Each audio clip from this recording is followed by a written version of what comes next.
Tonight, we journey into the shadows, unraveling stories of terrifying encounters with entities from realms beyond. If you think you're brave enough, join us as we delve into accounts that defy logic and chill the soul. But beware!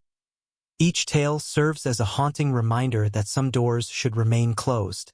Title: Echoes in the Dark. The story follows Nathan and Emily, a couple who move into an old Victorian house in a quiet rural town. The house has a peculiar history, but the couple initially overlooks its quirks, drawn by its charm and affordability. As they settle in, strange events begin to occur, starting with a seemingly innocuous incident. Emily wakes Nathan in the middle of the night, claiming she saw someone at the foot of their bed. Though Nathan dismisses it as a dream, he later experiences an identical vision. The chilling synchronicity of their experiences sets off a cascade of increasingly unsettling events. The chapter details their efforts to rationalize what's happening, with Nathan attributing it to stress and Emily feeling increasingly paranoid. Their nights are plagued by uneasy sleep, and their days filled with small, eerie occurrences, such as finding misplaced objects or hearing faint noises in the house. Nathan's discovery of an old journal hidden beneath a loose floorboard deepens the mystery. The journal entries reveal disturbing accounts from the house's previous occupants, who experienced similar disturbances. As Nathan and Emily read the entries, they start noticing connections between the journal's contents and their own experiences. The chapter ends with a moment of quiet dread. Nathan awakens one night to find Emily sitting upright, staring at the bedroom door. "He's here," she whispers, her voice trembling. The night was unnervingly quiet. Nathan rolled onto his side, his face buried in the pillow. The creak of the old house was something he had tried to ignore since moving in, chalking it up to the natural groans of aging wood. Beside him, Emily stirred. Her breathing was uneven, a soft murmur escaping her lips. Nathan barely registered it, half asleep and sinking deeper into the mattress. "What are you doing?" The words came so sharply that Nathan jolted upright, his heart hammering in his chest. Emily's voice was clear, cutting through the stillness. "What?" he mumbled, his mind struggling to piece together reality from the remnants of his dreams. Emily was sitting up, her eyes wide and fixed on something at the foot of the bed. Her hands clutched the blanket tightly, her knuckles white. "There was someone there," she said, her voice shaking. "I saw him, just standing there." Nathan blinked and glanced toward the foot of the bed. The room was dimly lit by moonlight streaming through the thin curtains. The shadows pooled around the corners, but there was nothing there. It's just a bad dream," he said, his voice low and soothing. He reached for her hand, but she pulled away. "It wasn't a dream," she insisted. "I saw him. He was right there." Nathan sighed and rubbed his temples. They had both been under a lot of stress lately. The move, unpacking, adjusting to a new place. It was bound to manifest in strange ways. "Look, there's no one here. You were probably half asleep, that's all." Emily hesitated, her eyes scanning the room one last time before she reluctantly lay back down. "Maybe," she whispered, though her tone was far from convinced. Nathan wrapped an arm around her, hoping to ease her nerves. "Try to get some rest. We'll laugh about this in the morning." But as they drifted back to sleep, Nathan couldn't shake the feeling that something was watching them. The next time Nathan woke, it was as if a pressure had settled over the room, thick and suffocating.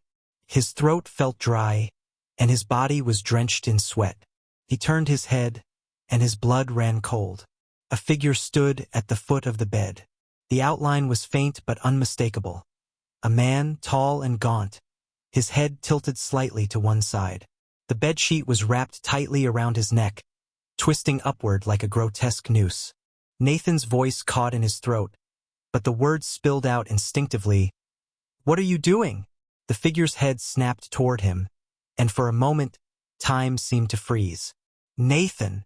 Emily's voice shattered the silence, and Nathan bolted upright. The figure was gone, replaced by the familiar shadows of their bedroom. He was gasping for air, his chest heaving as if he'd just run a marathon. Emily sat beside him, her face pale with concern. "You were dreaming," she said, placing a hand on his shoulder.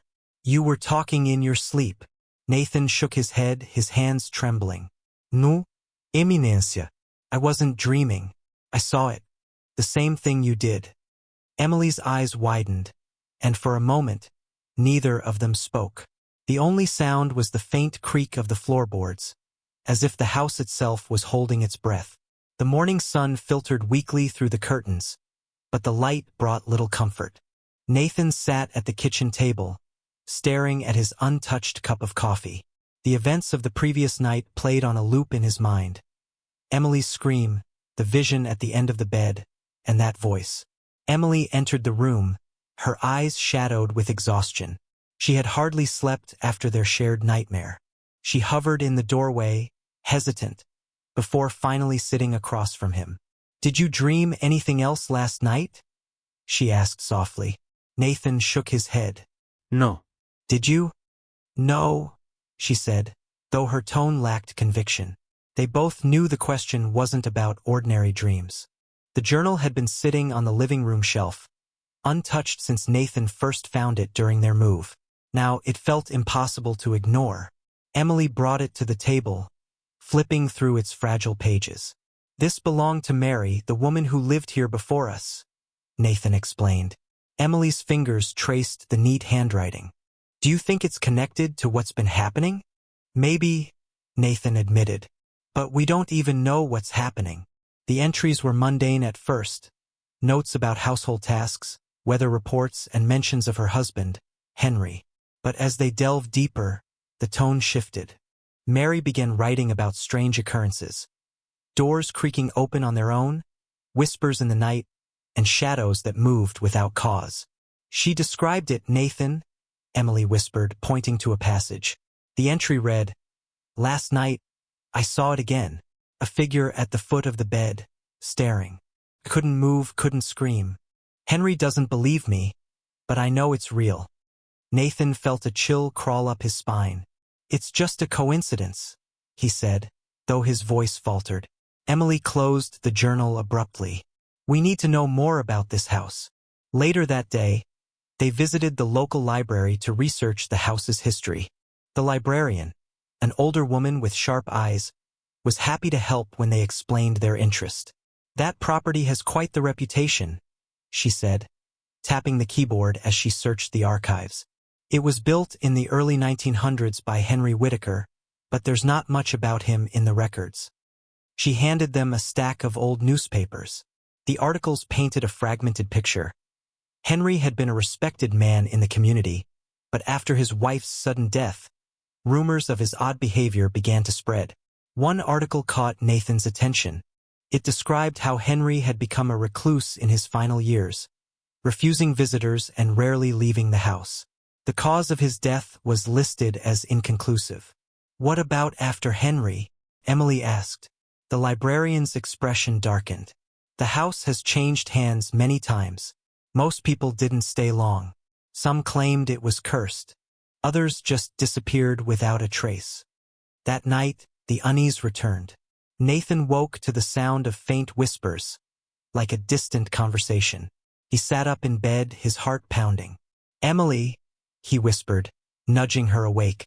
She groaned and turned over. What is it? Listen, he said. The room fell silent. For a moment, Nathan thought he had imagined it. Then, he heard it again. Soft, unintelligible murmurs coming from the hallway. He grabbed his phone and turned on the flashlight, swinging his legs over the side of the bed. Emily sat up, clutching the blankets. Be careful, she said, her voice trembling. Nathan crept into the hallway, the beam of light cutting through the darkness. The whispers grew louder as he approached the living room. But when he reached the doorway, the sound stopped. The room was empty. The next morning, Nathan decided to investigate the house more thoroughly. While Emily was at work, he went down to the basement. The space was cluttered with old furniture and boxes left behind by previous owners. As he searched, he noticed a small door in the corner, partially hidden behind a stack of crates. It was locked. Nathan's curiosity got the better of him. He found a crowbar in the garage and pried the door open. Inside was a narrow crawl space filled with dust and cobwebs. At the far end, he saw a small wooden box. When he opened it, he found a collection of old photographs and letters. The photos showed a young couple, likely Henry and Mary. But it was the letters that caught his attention. They were addressed to Mary from a friend named Eleanor. The letters described how Mary had become increasingly paranoid, claiming to see things that weren't there. She was convinced the house was haunted. Eleanor wrote in one letter, but Henry refused to leave. He said it was all in her head. Nathan closed the box, his mind racing. That evening, Emily came home with a discovery of her own.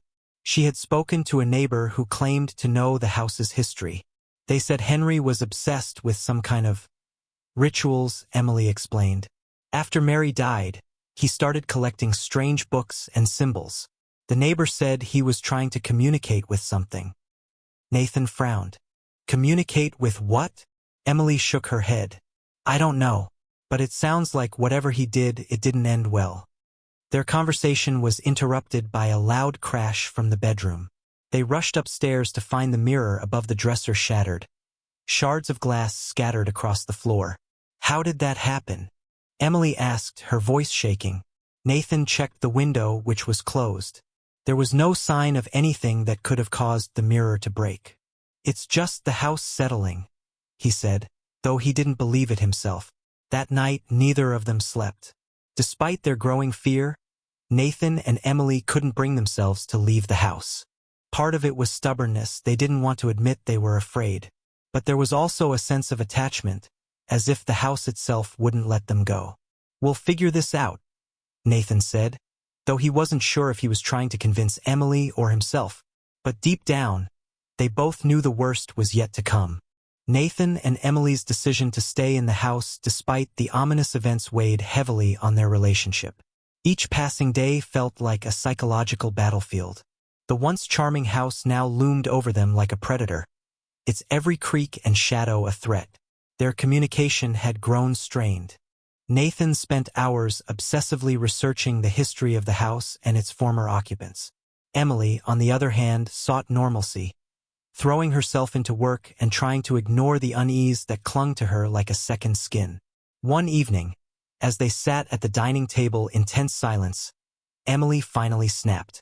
"This isn't sustainable," she said, her voice trembling. "We're losing ourselves in this madness, Nathan." Nathan looked up from his laptop, his eyes bloodshot from lack of sleep. "I'm trying to find answers, Emily. If we can figure out what's happening, we can stop it. Or we can leave," she shot back. "Have you even considered that?" Nathan's silence was answer enough. Determined to uncover more, Nathan revisited the basement.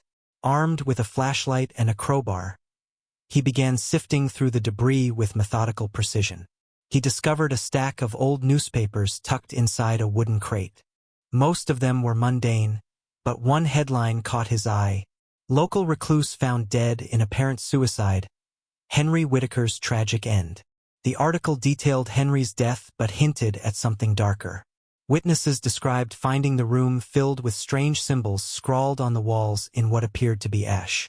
Nathan's heart raced as he read the final line. Authorities remain baffled by the lack of footprints in the room despite the disturbed ash on the floor. The next day, Emily convinced Nathan to visit the neighbor she had spoken to earlier. Mrs. Caldwell, a retired schoolteacher in her 70s, greeted them with a wary smile. "I was wondering if you'd come back," she said, leading them into her cluttered living room. Over cups of tea, Mrs. Caldwell recounted stories about the Whitaker house. "Henry was a peculiar man," she began. "After Mary died, he withdrew completely. People said he was trying to bring her back." "Bring her back?" Emily asked, her voice barely above a whisper. "Emma's Caldwell Noved." He started experimenting with rituals. He believed he could communicate with her, but something went wrong. Others who lived in that house afterward spoke of a presence. Nathan leaned forward. "What kind of presence?" Mrs. Caldwell hesitated. "Something malevolent. Feeds on fear and thrives in silence. If you felt it, you know what I mean." That night, Emily woke to find Nathan sitting upright in bed, staring into the darkness. "Nathan?" she whispered, her voice thick with sleep. He didn't respond. His eyes were glassy, unseeing. Then, in a low, monotone voice, he said, "It's watching." Emily's blood ran cold. She shook him violently until he snapped out of it. "What happened?" he asked, disoriented. "You were talking in your sleep," she said, her voice quivering. Nathan rubbed his face, trying to shake the grogginess. "I don't remember anything, just a dream." The dream had felt so vivid. In it, he was standing in the basement, staring at the locked door he had found earlier. But this time, the door was open, and beyond it was a figure wrapped in shadows, whispering his name. The following day, Nathan decided to confront the locked room again. Emily refused to go with him, opting instead to stay upstairs and call a friend for support. Nathan found the door just as he had left it, but the air around it felt colder, heavier. With a deep breath, he opened it once more and crawled into the cramped space. This time, he brought a hammer to break open the wooden box he had discovered earlier. Inside was a bundle of old letters tied with twine. The handwriting was Mary's. The letters revealed a woman tormented by her husband's obsession. She described Henry as a kind man turned cruel, consumed by his attempts to pierce the veil between life and death. Her final letter was the most chilling. "If anyone finds this, know that he succeeded, but what he brought back was not me." That night, the tension in the house reached a breaking point. Emily was in the kitchen, pouring herself a glass of wine to calm her nerves, when she saw it, a fleeting shadow darting across the room. She dropped the glass, the shattering sound echoing in the stillness. "Nathan!" she screamed. He came running, his face pale. "What happened?" "There was someone here," she said, her voice trembling. "I saw it." Nathan grabbed a flashlight and searched the house, but found nothing. Emily was on the verge of tears. "I can't do this anymore," she said. "We have to leave." Nathan held her close, but his silence spoke volumes. That night, both of them stayed awake, sitting in the living room with every light in the house turned on. Around 3 a.m., the power went out. The house plunged into darkness. Emily clutched Nathan's arm as they heard the sound of footsteps upstairs. "Stay here," Nathan whispered, though his own fear was palpable. "No way," Emily said, grabbing a flashlight and following him. They crept up the stairs, the beam of light trembling in Nathan's hand. The footsteps led them to the bedroom. When they entered, the sight froze them in their tracks. The figure stood at the foot of their bed, just as they had both dreamed. Its form was indistinct, more shadow than substance, but its presence was overwhelming. "What do you want?" Nathan demanded, his voice shaking. The figure didn't respond. Instead, it began to move toward them, slow and deliberate. Emily screamed, and the flashlight flickered before going out entirely. When the sun rose, they found themselves sitting on the front porch, clutching each other in silence. Neither could remember how they had escaped the house, but the sense of dread lingered. They packed their belongings that morning and left without looking back. But as they drove away, Emily glanced in the rearview mirror and froze. "Nathan," she whispered. "What?" She didn't answer. Instead, she stared at the reflection of the house, where a shadow stood in the upstairs window, watching them leave.